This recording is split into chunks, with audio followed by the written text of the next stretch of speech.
Well, good morning. Good to see each of you here this morning. It's good to be seen on the good side of COVID. I've had a few of you ask. Amy's doing pretty good. She's past the fever, and she didn't have as much body weight as me to start with. So I think it's going to take her a little longer to recoup. I don't know, I feel like energy-wise I'm about 70% or so. If I fall over, give me like 30 seconds. And if I'm not back up by then, bring me a chair. And I'll teach that way. I'm kidding, I don't think. Could start with a chair. That's right.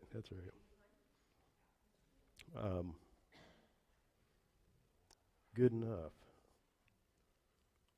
Well, from what I understand, Gary and Kris are doing better too. I think it's been 24 hours or so since I interacted with Gary, so his fever seemed to be lingering a little longer than some of ours, but much to be thankful for. So I should also say I really appreciate, we've had a lot of folks praying for us, reaching out in various ways, calling, texting, even some folks bringing stuff over to the house, and just really appreciated that. So thank you. You know who you are. So, okay.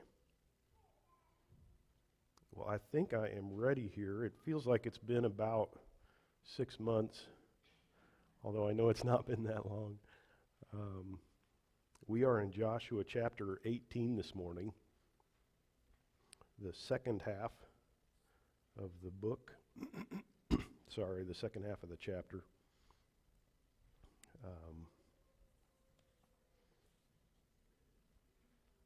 The first half of Joshua chapter 18 dealt with setting up the tabernacle there at Shiloh. Some of the tribal allotments have already been made. I'll just bring up this outline of the book. Judah, well, I was going to say Judah was first. Technically, that's not true. Technically, it's the 2.5 tribes on the eastern side of the Jordan that got their allotments first. Once, however, they got into the land, it was Judah. And then after Judah, the 2 tribes that came from Joseph, Ephraim and Manasseh, they were given their allotments. And so here then, in chapter 18, what we looked at last time, Joshua almost seemed to get a little bit testy. Like, why aren't the rest of you guys taking your land? And so he sent them out. He sent representatives from each tribe out to survey the remainder of the land and divide it up. And they came back to Shiloh, to Joshua and the elders and the priest, in order to make those divisions. I do think it's significant that they did it that way, that they divvied up parcels, but then they said, okay, we're going to do it by lot. We're going to let God assign which tribe gets which lot. And so we'll see here, starting with verse 11, that Benjamin is chosen first. I do think that does give Benjamin a certain prominence in this system. God chose them to be the first of the remaining 7 tribes that was given land. We will see here in the second half of Joshua 18 that its allotment is described in 2 ways, both with a border description and with a couple of city lists. That's more description than we get for a number of other tribal allotments. And I think it, again, serves to highlight the importance of Benjamin as a tribe. Interestingly enough, the area that is allotted to Benjamin, I didn't save myself a handout, but you've got something kind of like this on your handout. The area that they were allotted is second to smallest of all the tribes. Roughly 173 square miles. Compare that to Judah on the far extreme. Now Judah was given quite a bit of territory that was not usable. I remember using the word arable a couple weeks ago, and some of you were like, arable? What's arable land? Plantable, croppable. But even without that, if you just count really good, useful land, Judah had over 1,000 square miles. That's more than 10 times what we see here with Benjamin, or it's roughly that. Manasseh, you'll see, has almost 2,500 square miles. Manasseh is unique because it has land on both sides of the Jordan. Big tribe. Zebulun is the only one that's smaller. That's up in the Jezreel Valley. So Benjamin is a small tribe. I should maybe comment there on Dan as well. The territory given to Dan was not tiny. The territory taken by Dan was very small. In fact, it was roughly about 70 square miles. Now, they were assigned land. Well, this is coming up for us, all the way out to the Mediterranean, but they never took it. And eventually, a bunch of them migrated up to the north and captured a city up there that they named after themselves, from Laish to Dan.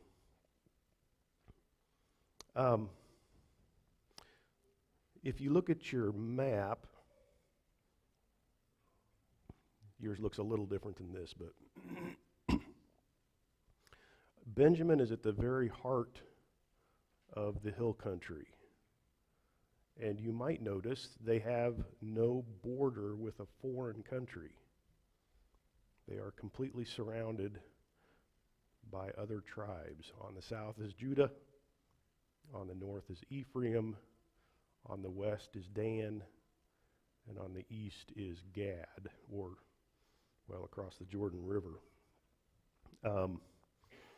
So in some ways, Benjamin is at the heart of the country, well protected,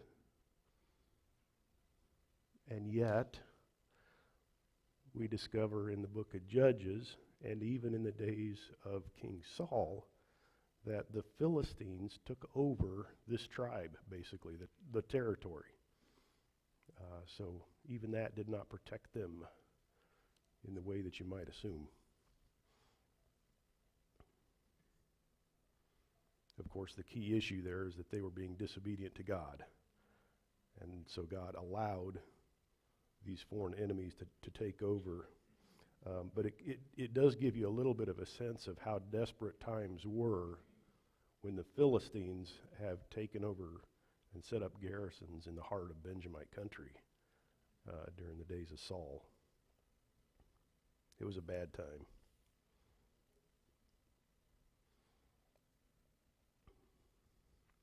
Okay, Joshua 18, verse 11. Now the lot for the tribe of the sons of Benjamin came up according to their families, and the territory of their lot lay between the sons of Judah and the sons of Joseph. So that's just a very generic description. Judah to the south, sons of Joseph to the north, which is Manasseh and Ephraim.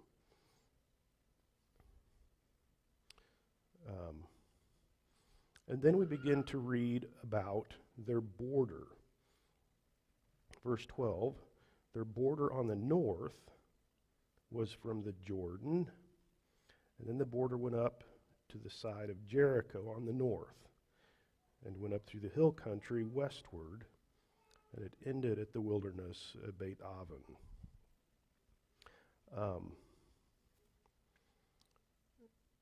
I think it's kind of fun that even today we can plot where these borders went, not for every tribe and every border, but especially for a place like Benjamin. I'm looking at Jericho there. We can see that. Actually, Jericho is kind of at a crossroads, and from this aerial shot, you can see Benjamin, and then off to the north, you can see Ephraim, and then Manasseh curls around on the eastern side, and on the southern end, you can see Judah. So parts of 4 different tribes here. And it seems that Jericho was actually part of Benjamin, although it's sort of at the intersection of a couple of tribal territory lines there.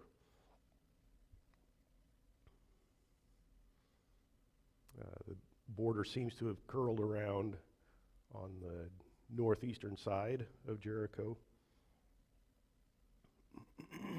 And then run up, as the text said there, westward into the hill country. Here is a map, a satellite map, that shows roughly where that ran, presumably following the major road that went along that area. Let's see here. Up in the hill country, let me continue reading with verse 13. From there the border continued to Luz, excuse me, to the east side of Luz, that is Bethel. If I pause just for a second, we're not 100% sure where Bethel is. Bethel appears numerous times in the Old Testament. In fact, it was one of 2 major sites where Jeroboam the first set up a golden calf for the Israelites to worship, up at Dan, down at Bethel, to hopefully prevent them from going to Jerusalem to worship. A very famous site, but we know roughly where it is, but we've got 2 or 3 different possibilities, all of which currently have cities built on them, which makes it difficult to excavate. So we're unable to pinpoint which one of those is Bethel. But it's mentioned here, of course, in 13. Then the border moved southward, went down to Adaroth Adar, near the hill which lies on the south of lower Beit Horon. We've got an arrow here that's just off the left side of this photo. There you can see. So our view is looking back toward the east, and the central Benjamin Plateau is up there at the top. You can see lower Beit Horon and upper Beit Horon. And then off closer to the viewer, you can see Dan and Ephraim on the left. Verse 14, the border extended from there and turned around on the west side southward from the hill which is before Beit Horon southward, and it ended at Kiryat Baal, that is Kiriath Yearim, a city of the sons of Judah. This was the west side. So here is Kiriath Yearim, also known as Nebi Samuel, because of a tradition that Samuel the prophet was buried there. So the border cut right through this region. Here's a map. You can see most of those places there. we're gonna curl now back toward the east on that southern border toward Jerusalem. I think I'll start with that map.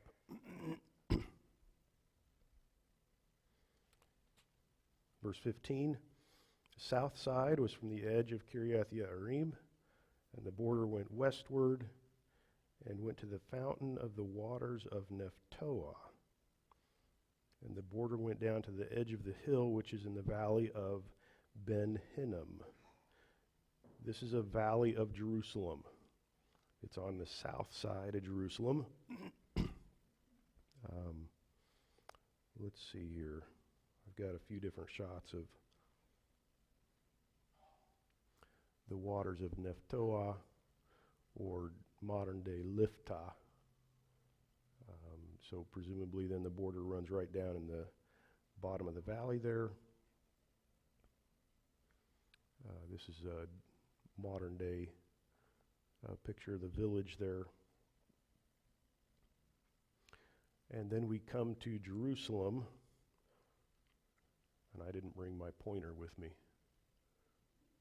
Okay, can you make out the little green where it says Jebus? That's the ancient city of David. That's actually outside of the modern old city walls, which are more Crusader Ottoman time period. Yes, it is small, quite small. I don't have a number of acres. Yeah, when David conquered the city of the Jebusites, that's where it was and how big it was. Well fortified, and not easy to take. How many acres?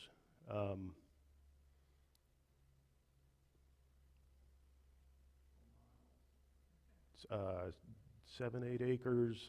This is off the cuff, but yeah, not large at all. Mm-hmm. Yeah, smaller than some of our modern day towns. Say it again. I knew I should have brought my pointer. Yeah. Turn around backwards here. So you can see off to the right and just a little bit up, not too far from where the Kidron Valley arrow is pointing, you can see the square outline of the Temple Mount. That was the big Temple Mount that you see there was constructed by Herod the Great, but it was an extension, an enlargement of the Solomonic one. So in the days of Solomon, the city extended to the north, and that's where the temple was built. And eventually, in the days of Hezekiah, do you see the mountain that lies before Hinnom? That label, that tag, that entire area over there in the days of Hezekiah was part of the city. He built a wall, so it was significantly larger in those days than it had been earlier.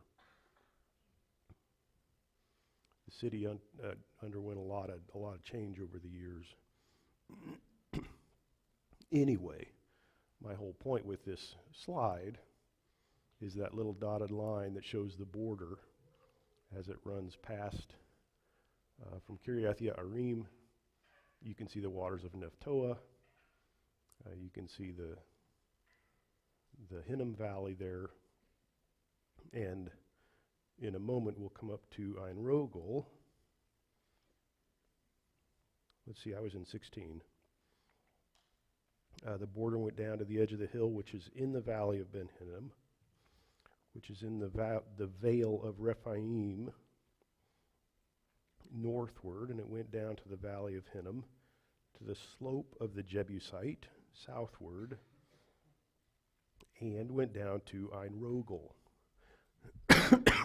Excuse me. Ein Rogel is a spring. It's the word Ein, or En, means spring, and so it's the spring of Rogel.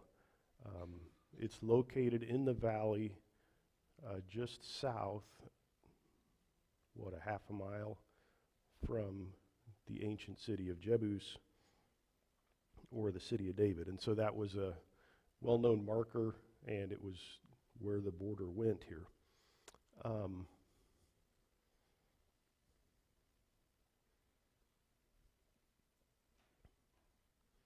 think I'll pause there just a second and show you a few more slides. Here we are looking eastward. The Hinnom Valley is kind of at the foot of this slide, and the Kidron, okay, and you can't, I don't have marked on there Ein Rogel, but it is, okay, there's the city of Jebus, Ein Rogel, the spring, right in the center of the photo there. It looks a lot different today than it did earlier. Here's a picture probably from the late 1800s. And how do you take a picture of a spring or a well, right? Those are not very interesting. But they've got a little well house built over the spring, and that's what you're looking at there. This is what it looks like today. Everything is filled in with buildings. You have to know what you're looking at in order to spot Ein Rogel. I'll show you a couple closer up pictures here in a second, but you can see it circled there. So we know the border ran right through this area. The little building right there that marks the spot. And this is what we were looking at from a little further away. And you can see stones and a little grate. And that's pretty much it. And that's, you lower a bucket down into there, it's a well. It used to be a spring.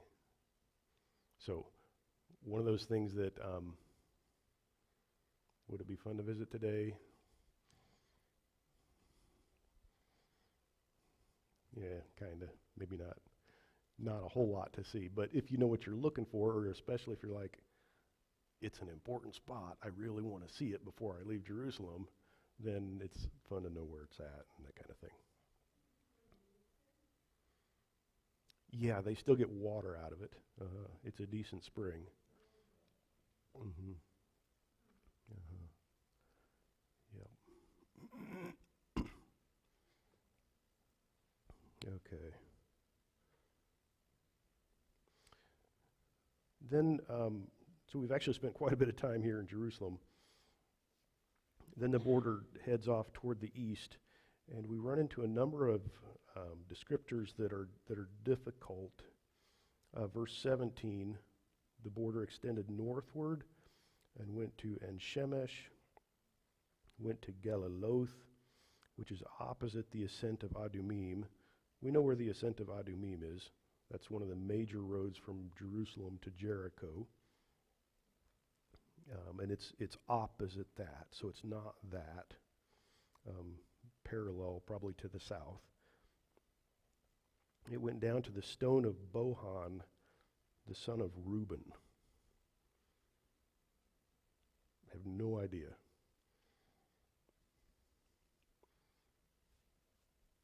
The big stone. Yep. Continued to, verse 18, Joshua 18, verse 18. It continued to the side in front of the Arabah northward and went down to the Arabah. The Arabah is another name for the Jordan Valley, the Jordan Rift Valley, if you will. The border continued to the side of Beit Hoglah northward, and the border ended at the north, the North Bay of the Salt Sea, at the south end of the Jordan. And so this whole thing we've been talking about is the southern border. Verse 20, very simply, the Jordan was its border on the east side, and so this was the inheritance of the sons of Benjamin, according to their families and according to its borders all around.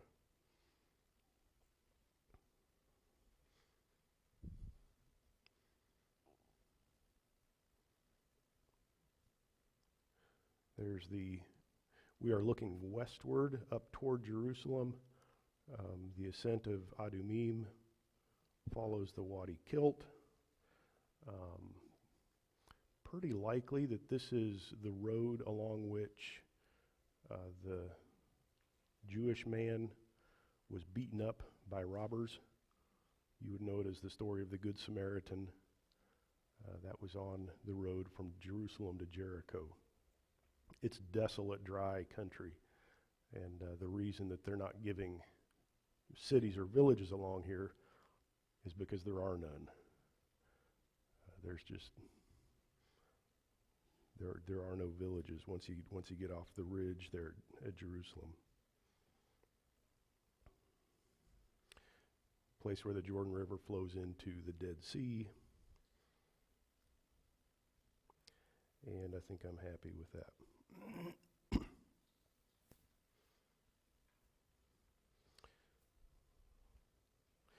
Then we have here an interesting city list or city lists.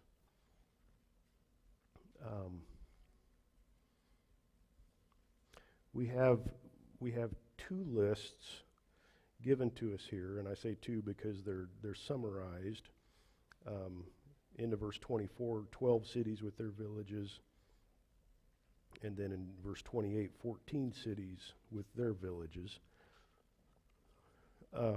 If you map these out, there's a couple of interesting things about them. One is that there seems to be a third list of cities that's missing, kind of in the heart of Benjamite territory. At least there are a bunch of Benjamite cities that we know of in that area, and none of them are named. We don't know why. It just seems like there's a third list here that's missing. The other interesting thing is that most of the cities of the first list seem to actually be in the territory of Ephraim. Now, before you let that freak you out, realize that it's actually not a very uncommon thing when we talk about tribes. We like to think of it as clean and simple. Here's your box. If your last name is Benjamite, you live in this box, right? That's kind of how we think of tribal territories. Oh yeah, all the Asherites lived here, all the Benjamites lived here, all the Ephraimites lived here. And there's a sense in which that's not too far off of what it ought to be, and yet we find throughout the Old Testament narrative not only people from tribes living in other areas, but apparently even some towns that were taken over by people from a different tribe. I don't have a good explanation for why that is. I can just tell you that it happened. This is not by any stretch a unique thing here. So did a bunch of them move up into Ephraimite, what we would consider Ephraimite territory? The borders seem to be a little bit fluid at times. Did they shift some because of things like marriage? You know, if a male from Judah takes a bride from Ephraim, or vice versa, father has no other sons, son-in-law begins to farm for him, whose territory is it? Is it always and forever Ephraimite? Usually it goes with the male line. I just say something like that to give you some idea that there are legitimate explanations, I think, too, for this kind of thing, why this might have happened. Other than that, just to observe, it is what it is. We don't know where all of these cities were for certain. In verse 21, well, our first city list is verses 21 to 24. Let's see here, Kris. 1, 2, 3, 4, 5, 6, 7, 8, 9, 10, 11, 12. Yes, 12 cities. 3 of those we can pinpoint. We know exactly where they're at. Jericho, Beit Hogla, and in verse 23, Ophrah. We know those for certain. The rest of them are in that area. And Bible geographers have more or less certainty. They suggest, well, this one is probably here. This one is probably here. I won't bore you with all those. The second list, verses 25 to 28, we know more of these with certainty. If I could name them for you, Gibeon and Ramah, we're both dead certain about where those are located. In verse 26, all 3, Mitzpah, Shephirah, and Motzah. And then out of verse 28, Jerusalem, the Jebusite, and Kiriath. So we've got 7 of those 14 that we can pinpoint quite accurately.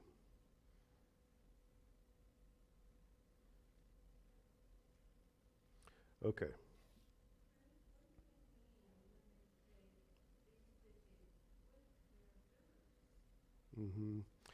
So apparently, I've often wondered, and I think it's impossible to draw a fine line between a city and a village, either size-wise or fortification or anything like that. We know that there were a boatload of little villages, hamlets. I mean, it could be 3, 4, 5 houses, often not even named in any text. Did they actually have a name? It's hard to say. But it was a common phenomenon, a little bit larger town, and then its daughter villages around it. And think small, because many of them were a small cluster of houses. This is not unique to the biblical description. I was just working with Sennacherib, who came down against Hezekiah in 701 BC, and he claims, I took 46 of his fortified villages. Sorry, I should have said towns, because I'm going to use the word villages in a second. I took 46 of his fortified towns and all of their villages. So it's a well-known phenomenon. Kind of like suburbs a little bit, but just think much smaller units. And they run across these sometimes archaeologically too. A little unfortified collection of houses.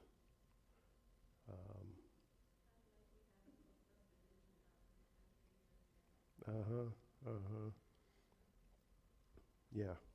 It would be fascinating to know how many of them were named, or did they just kind of have off-the-cuff names after the big guy that owned the biggest house or something? I don't know. But okay. On the back of your handout, I just thought it would be kind of fun to run through a little bit of history with relation to Benjamin. The tribe was nearly wiped out after the incident with the Levite's concubine. You're familiar with that out of Judges 19. And it sounds like there were only 600 Benjamites left. So the tribe was nearly destroyed during the Judges period.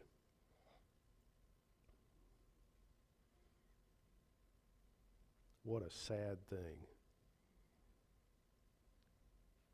A tribe right in the heart of the country there. Israel's first king, Saul, was also from this tribe. And he made Gibeah, which was his hometown, into the capital of the nation. We do know where that was as well. In Saul's day, the Philistines were so strong that they came up and took this plateau from the Israelites. Difficult to imagine how scary that would have been. You remember Jonathan and his armor bearer climbing the cliffs to attack a Philistine garrison? That was at Michmash.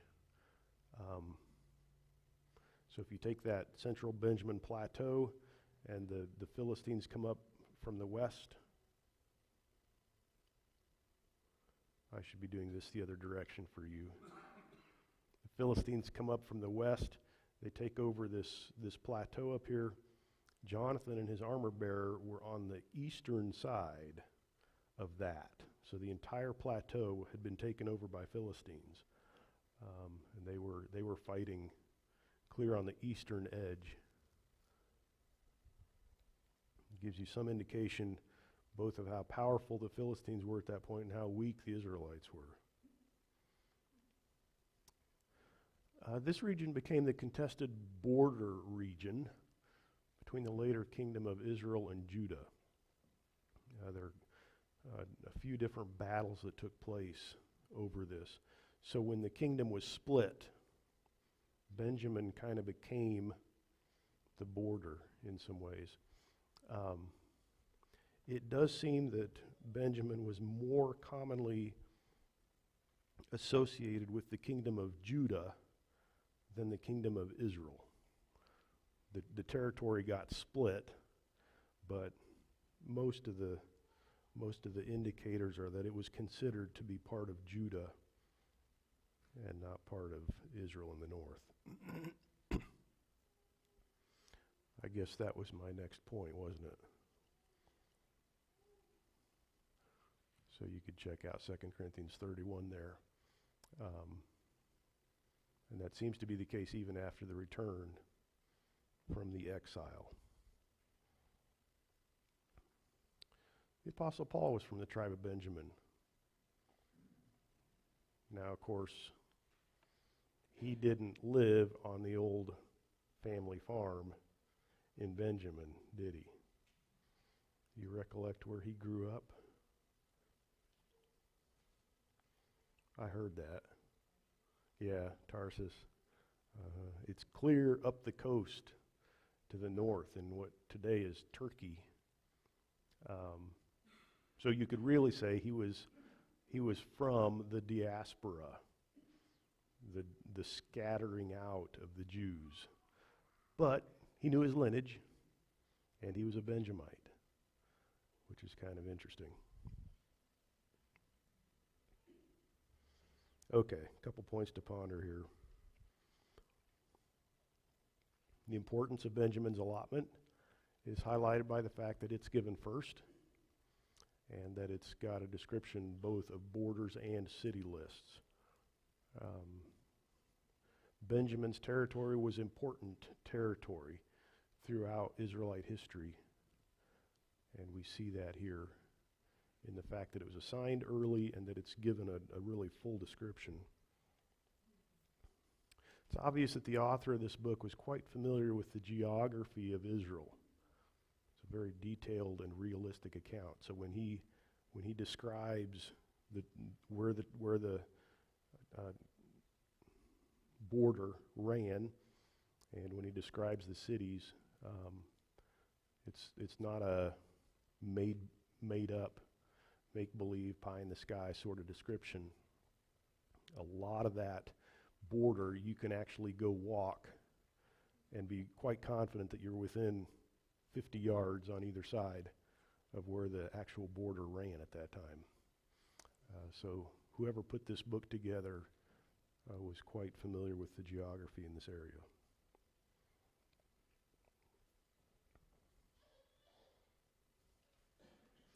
I haven't fallen over yet. You've all been very patient. Any questions, comments? Katie?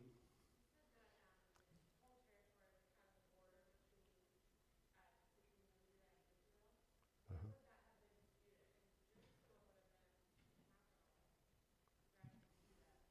Yeah.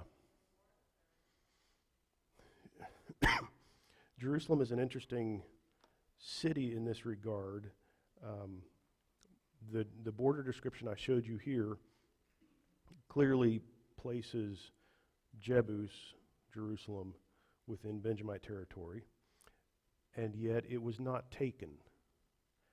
They did not conquer Jericho and incorporate that into their territory, so it's kind of no man's land.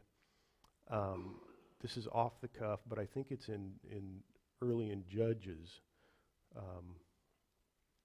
where the author tells us that the tribe of Judah did not capture Jerusalem, as though it had been given to them. But we know realistically it was not taken by either tribe until the days of David. And then, of course, it was Judahite, because David was Judah. By the time the kingdom split, it was definitely part of Judah. I could have taken more time and shown you how the north and the south do battle with each other. A king from the north, when he's feeling strong, will come down and fortify a city or two as a border town, and then when the guy from the other side becomes strong, he'll kick those out and refortify other cities further north. So they go back and forth some right through this Benjamite territory, fighting over where is the border between our two nations. Good question. I see that hand.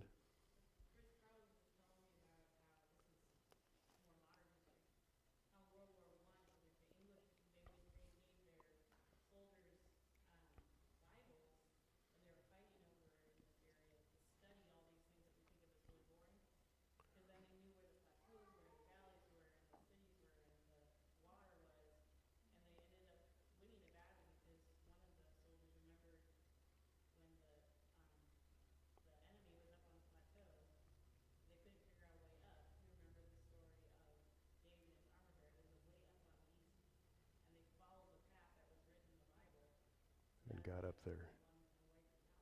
Yeah. The geography is everything in this area. And and the geography doesn't change.